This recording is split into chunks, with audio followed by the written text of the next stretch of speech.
Serious cancer survivors of Reddit. When did you first notice something was wrong? I had uterine cancer. I was weak for a long time. But I had just had my son a few months before, so I thought it was just healing after a C-section. I was bleeding a lot. I remember calling my mom and asking her to pick me up some pads and her asking me why more. I just got some last week. That's when I told her I'd been bleeding for 3 months. She made me call my doctor who couldn't get me in for another 6 weeks. My mom did not agree with that at all. She called her gynecologist, told them what was going on, and they got me in that day. After numerous tests, blood work, a DNC, I was told I had endometriosis. After they did a DNC to clean the blood, they did an biopsy and found the cancer. The doctor was amazed that I was able to get pregnant and could not imagine how I carried my son full term. He was very pissed that the on-call doctor who did my C-section didn't catch anything.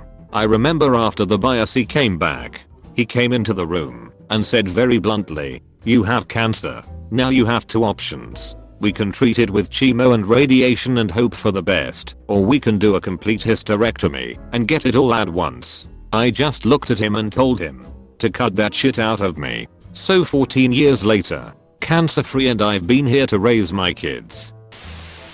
August 1st, 2015. I woke up and felt a strange pressure in my chest. The night before I had picked something up and I figured I just strained myself. Didn't think much of it until around November. I started getting itchy, like really itchy, mostly on my legs, but pretty much everywhere. I always struggled with having itchy skin after a hot shower, so at first I didn't pay it too much attention until it started getting annoying. I tried new shampoos and body wash, washed and changed my sheets, looked for bed bugs, lice, anything I could think of. Finally, on March 31st, 2016, a few weeks after my 21st birthday, I was just getting into bed when I coughed. Now, for context, I also suffer from frequent bloody noses, so I'm used to coughing and having a bloody nose. But this time when I coughed, I felt blood coming from down inside of me, rather than up from my nose. I immediately grabbed a cup and started coughing up blood into it, right next to my girlfriend in bed. I managed to tell her to call 911, and I threw myself into the bathroom, and there I was, holding onto the sink for dear life, coughing up more and more blood. I couldn't stop. Every time I tried to catch my breath I would feel a tickle and have to cough, sending more blood out. That bathroom looked like the elevator from The Shining by the end of it. Finally, 10 minutes goes by, and the ambulance arrives. I had basically made my peace with this world and was prepared to let go. But then the coughing finally subsided, and I could breathe again without coughing up blood. Took a ride to the ER. They kept me for a week, poking and prodding me, doing tests. I almost got sent home with a diagnosis of tuberculosis. But finally they confirmed it was cancer. Stage 4 Hodgkin's lymphoma to be exact. Sounds bad and scary, but out of all the types of cancers known, this one is fairly easy to cure and has a high success rate of not reoccurring. So, I did chemo for 6 months. That sucked. Finished in October 2016. I'm just about to go into my last post-treatment checkup tomorrow. And hopefully if everything is good I won't have to keep getting checkups every year. Interestingly, however, I always had a feeling in my mind that one day I would get cancer. I can't exactly describe why I thought this, but I did, and it turned out to be true. Everyone, go get yourself checked out. You do not want to wait too long and let things progress. Do what you can to have good health, because without it we are nothing. Also, my girlfriend was such a fucking trooper. She handled herself and the situation incredibly well for how scary that must have been for her. Lord knows I would be terrified if our roles reversed and she was the one in trouble. I only pray I can handle things as good as her. If you're reading this, I love you and I'm so proud you kept your cool. Edit. My brain did a thing and I got mixed up. I had Hodgkin's lymphoma, not non-Hodgkin's lymphoma, as I thought. My apologies. Update. My appointment went great. My doctor even said that my blood work is probably the best that she is going to see today. Which, I mean, is great for me. but I felt kind of sad for everyone else. You know? But yes, all good. The only thing that is high is my liver function. But that can be caused by the medications I take. It's all looking great. They did say that they do want to continue checkups for every 6 months. Apparently they do this for 5 years instead of 2, like I thought. Thank you everyone for your well wishes. I'm trying to get back to as many of you as I can.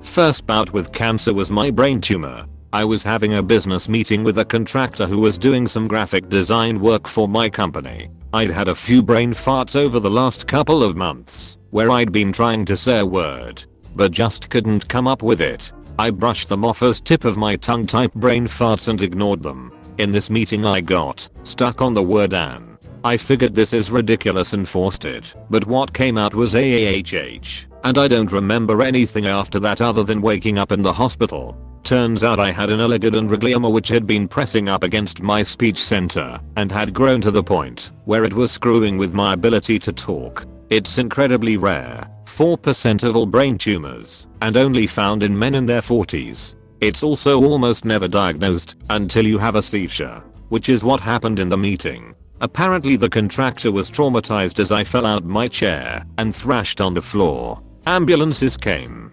etc. I woke up on a gurney with a nerdoc calmly telling me that the CAT scan had found a golf ball sized lump in my brain that wasn't supposed to be there and that I should probably go see an oncologist about that.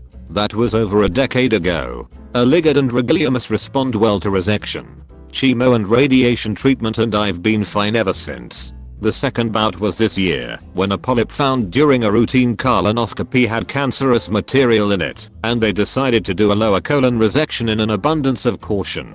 Turns out one of the 20+ lymph nodes they removed along with the bottom 10 feet of my colon had some cancer in it, so I spent about 12 weeks this summer on a much more intensive course of chemotherapy than my brain tumor. That was a nasty ride, but I should be fine now. Fuck cancer. Invasive malignant melanoma. Diagnosed and removed at 29. I noticed a dark mole on my upper arm/shoulder area that wasn't there before. Over the next year it doubled in size, but was still smaller than what they tell you to look for. I offhand asked my dermatologist to check it, and he says he would, but that it wouldn't be anything. It was. I was considered stage 2, although from what I hear stages are an outdated way of classifying melanoma. I'm okay now. Had a precancerous mole removed about a year after the cancer, but I get checked regularly. You know you best. If something seems off, be your own advocate and get it checked. Just over a year ago, I had been increasingly tired and fatigued over a period of 6 months. I had also been dealing with lower leg swelling, to the point that I could barely wear shoes. I had been out with my mom and was so out of breath I couldn't walk the 100 yards or so into a grocery store. I was admitted to the hospital with a hemoglobin of 4 and incredibly low thyroid levels. Fast forward a day or two, and I start with what can only be described, without being gross, as an incredibly irregular period. I was scheduled for a uterine biopsy a few weeks after discharge, and was found to have endometrial cancer. We attempted the conservative course of treatment as I'm only 32 and have not had kids yet. This was all fine and well until January when 2 masses were found in my uterine wall. Fast forward 2 months and an MRI shows that even on hormone suppression therapy, the masses were growing. I had a complete hysterectomy on March 29th of this year. One of the masses was 70% through the uterine wall. Luckily my lymph nodes were clear and I didn't need chemo or radiation. Felt like shit all the time. Fatigued constantly and losing my physical strength. Finally went to my family doctor who said it was just aging. Went for a second opinion and they found high cancer markers in my blood test. Spent the next few months going back and forth to various specialists while they tried to pinpoint it. Finally turned out to be both lymphatic and testicular cancer. I was very lucky. I lost 6 lymph nodes and a treacherous left testicle and came out of it clean after having to do very little treatment. But with what I went through and what I spent, I have a new respect for people who survive more severe forms of cancer. Fatigued constantly and losing my physical strength. Great. Now 90% of Reddit thinks they have cancer. Testicular cancer. 20 years old. For me it was rather obvious. Lots of pain in my abdomen, and one of the boys was about 4x the size of the other. That being said, usually it isn't that obvious. So guys, always remember to check your junk in the shower. I had an inguinal orchiectomy, and I'm currently going through chemo. I'm going to chemo tomorrow. Already got chemo, then radiotherapy, then surgery for an esophageal cancer, so it's my second chemo round. I'm tired by all this shit, but the end is near for me. Hope you too.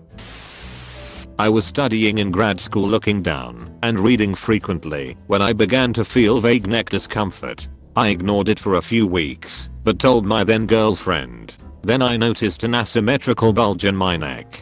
I wanted to blow it off until our year-long finals were over, but my girlfriend insisted I get checked out. It was thyroid cancer. I went through 2 surgeries and radiation therapy, but fortunately I've been cancer-free for 5 years now. Don't ignore your body when something feels off, and don't try to treat yourself when it comes to medicine.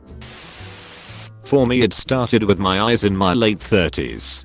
Felt perfectly fine otherwise, but my eyes would have these weird all over flashes, kind of like what you see after you stare too long at the sun. Especially when I was moving from dark to light places, like waking up in the morning, or turning on a light in a dark room at night. Got my eyes checked. Doc said my retinas had some severe high pressure areas, and it might be the start of macular degeneration. I got some new glasses, and went on with life figuring this was just going to be my new normal. Thank fucking god I had a routine yearly doctor's exam scheduled about 2 months after that. I felt 100% fine other than this weird eye thing. But the routine blood work came back so bad my doctor actually threw the first results away, saying it had to be a lab error. Second results came back even worse, and they sent me to a cancer specialist. Rare type of bone marrow cancer. They caught it early, and it's highly treatable with a 95% chance of living a relatively normal life afterward. But if they hadn't, I'd have been in critical condition, maybe dead, within a couple of years. Turns out my system was so overloaded with cancerous white blood cells that my blood was thick like potato soup. It was blowing out the veins in my eyes, which resulted in those flashes. They went away after about the first 2 weeks of treatment. Go to your doctor regularly. Was 100% symptom free except for weird white flashes in my eyes. Luckily for me, a yearly physical exam caught and diagnosed it a few months later when my blood work came back all messed up. Leukemia. 2. 5 years later, I'm close to remission and feeling mostly fine. If it hadn't been caught though, there's a decent chance I'd be dead today. Lots of people here saying they can't afford to see a doctor. I get it. Healthcare is a bitch in the US. But physical examinations without any health insurance typically cost only around $150 to $200. At least try to have one every 2 years. If you can't do it yearly, it may sound like a lot, but ignoring your health costs way more in the end. The difference between catching something early today versus catching it too late tomorrow can literally be life and death. I wish I had a better answer. I was pregnant for the first time, 1999, and my gut was relentless, telling me something wasn't right. I didn't feel right. I brushed a lot of it off as pregnancy hormones, but something just wasn't right. It caused sleep loss and anxiety. I went to her at 9 weeks and was told I had a UT. Now as a midwifery student my bacterial load was low enough that I know I didn't have a UT. Back around 5 weeks. Again to my doctor at 12 and 14. I'd had a scan at 5 weeks and it was normal. Finally at 18 weeks I went into her again because I couldn't shake this feeling of impending doom. I got a resident for the first time and she just said that sometimes first time moms need to see their babies to shake worries. She sent me for an anatomy scan. Dead baby. Massive snowstorm tissue. It was a molar pregnancy. Placenta was massive and riddled with mutations. I was scheduled for a D&C. My follow-up a month later was 5 minutes with an OB who told me it wasn't like the baby was term. I could have more babies. I should wait a year. Within days the sense of dread crept back. 3 months later I joined an online support group for women who had molar pregnancies and found out I should have had twice weekly blood work and follow-up scans. to make sure there was no retained placenta tissue. By then the stuff mist in DC had taken over and metastasized. I'm lucky I found those women. They saved my life, and my GP filed a formal complaint against the incompetent OB that we trusted to do my care. TL. Doctor, impending sense of doom is a legit medical symptom. Ewing's sarcoma. Diagnosed at age 12. The first time I remember noticing it was during a volleyball game. I spiked and landed and felt a sharp pain in my left thigh. I ignored it, and it would bother me on and off for a few months. I was trying not to let my parents worry because my older sister has CF and was going through a rough patch. I was limping most of the time, but occasionally it wouldn't hurt at all. One day I was walking downstairs at school, and as I took a step I was blinded by pain, screamed and collapsed. By the time my mom got to school to pick me up it was barely a lake, but she said we should get X-rays just in case. This was around 5 months after the volleyball pain and cancer. I started treatment immediately. 13 months of chemo, 100 nights in hospital, 2 years of physical therapy to lose my limb. Wow. My mother had Ewing's sarcoma. Diagnosed at 17 in 1978. She had it in her ribs and noticed it when she couldn't sit in her desk at school. She ended up going to St. Jude's about once a month for a week at a time and had surgery to remove 2 of her ribs on her back right side, replaced with mesh that grows over time. She also endured chemo. I just want to let you know that she is 58, a 40-year cancer survivor. She goes to St. Jude's every 4 years for survivor research and testing. Hope all is well with you. Probably when my stomach was starting to hurt extremely fucking bad. I had lymphoma at the age of 10, and I was taken to the emergency room after I was vomiting blood because there was nothing else in my stomach. The day before, the nurse sent me home from school because of my extreme stomach pains. Luckily we caught it very early, so it wasn't too bad. But it sure as hell wasn't fun. Though oddly enough, even though I had cancer, I never once thought about myself dying in the hospital. Maybe because I was so young. But I just simply enjoyed my time by playing on those boxes they had in there and the gifts I was given. I also watched Jumanji maybe 20 times over. I didn't know there was anything wrong. No symptoms. I was diagnosed with cervical cancer through routine screening. I had missed one due to being out of the country. Luckily it was spotted early enough that I got away with just having a total hysterectomy, cervix, uterus and tubes removed. I've been left with the lingering fear that they missed a bit somewhere and it'll reoccur, and a messed up bowel/GI situation, but at least my ovaries are still working and I'm not dead. Ladies, get your regular checkups. A smear test is far less uncomfortable or embarrassing than having the world and its wife all up in your nethers trying to rid you of cancer. Randomly ended up so sick I was bedbound for a month. Got every test for the flu/cold/viruses they could think of. Ended up getting an ultrasound on my stomach. They saw a mass while doing so and also scanned my pelvic area. Turned out to be ovarian cancer, but luckily for me, it was contained in the football-sized tumor attached to my right ovary, which I obviously didn't know was there. Month later I was cut open, had it removed. -1 ovary in the constant fear it'll come back later, and I'm cancer free. For now. I'm hoping this isn't insensitive or rude. A football-sized tumor. I'm curious if they told you how much it weighed, or if you noticed an appreciable weight loss after removal. Thank you for sharing your story. You'd be amazed how much your internal organs can shift around to accommodate a tumor. My friend, on the thin side, had a non-cancerous ovarian cyst the size of a softball removed. She didn't look any different. She just thought she was a little bloated. Or leukemia. Diagnosed age 18. Was working at a construction supply yard at the time, and was having to call out sick all the time. Mind you, I was no stranger to hard work, and I was usually the kind of person who went to the doctor maybe once a year for the flu/cold. I started dropping weight and thought that it must just be from the job. The thing that began to concern me was the lack of muscle that I was building in place and how weak I felt all the time. Got laid off because I had just been hired on for summer help, but kept getting seemingly worse. Dad decided to have some blood work run, and the lab tech realized I was grossly anemic and had a huge amount of white blood cells. I was in the hospital and diagnosed within 72 hours. Brain tumor, diagnosed at 22, but I was asymptomatic. I had no headaches, no blurred vision, no change in personality, just weight gain. Had I not been a vain bugger and wanting a quick pill to sort it out, I would never have gone to the doc and had a blood test. My bloods came back all highly irregular. Fast forward 6 months of tests, brain tumor. From your post, you seem to have a practical view of what most of us would be hysterical about. I hope you have been cured or your cancer is in remission. Best of luck to you, and I think you are wrong about being a vain bugger because of the simple statement you made above.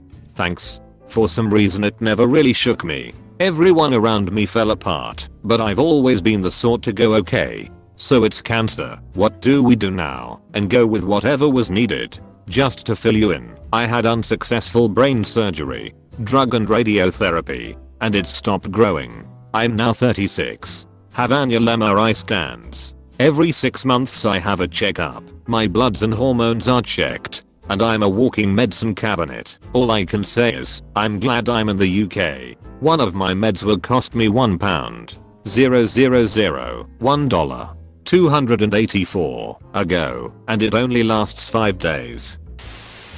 Mid-Oct 2017. I went to my PCP several times over a 6-month period about my symptoms. Trouble breathing, dizzy, throwing up after doing any kind of physical activity, even just walking to the bathroom. PCP did lab work a few times and said my RBCs were a little low and we'd keep an eye on them. She basically just ignored what I was telling her and did so for months. Then in May 2018 I go in for an apt and a fasting blood test. PCP takes one look at me and calls an ambulance to take me to the ER because I was super pale and my RBCs were really low. I ended up being admitted to the hospital and get 4 blood transfusions. BC my RBC was like 2.9 and my crit was something else unbelievably low. People kept asking me how I was still standing. Felt like a new person. A week or so later I go back to my PCP who insists whatever was wrong with me was parvo and that I'm too young for cancer. I'm 35. The next day I go to a different hospital and get a bone marrow biopsy. The doctors there mention that I was already severely anemic in November and something should have been done then.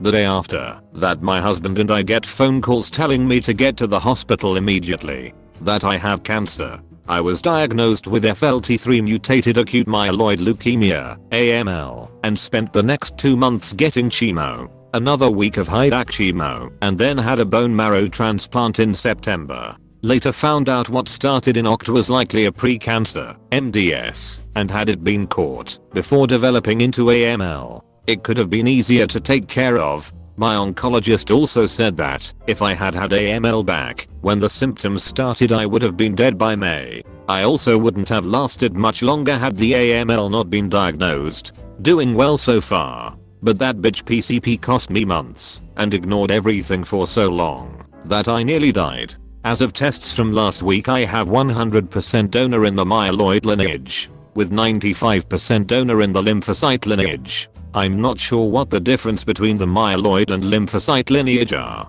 but my oncologist is very happy with how my engraftment and recovery have been going. The month after transplant was rough.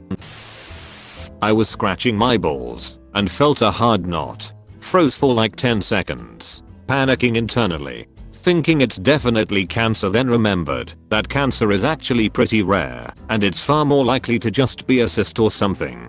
Went to the doctor anyway because I'm not an idiot. It was cancer. Edit to answer some questions since I can't get to everyone individually. Also please feel free to PM me if you have further questions, need advice or just want to talk about it. I did not get to keep the ball. They have to look at it under a microscope to determine the specific type of cancer and for that they usually slice it up a bit so there wouldn't have been much to keep anyway. The knot was rock hard and attached to the testicle. Inside the sac and maybe a tiny bit more sensitive than the testicle normally is. Otherwise completely painless, but your mileage may vary. In some cases the tumor will start growing inside the testicle causing it to swell. In others the testicle might even shrink. If it's soft and squishy, it's probably not cancer, but still have it checked if you're worried. A simple ultrasound can determine if it's a solid tumor and requires further attention. If it comes and goes, it's also most likely not cancer.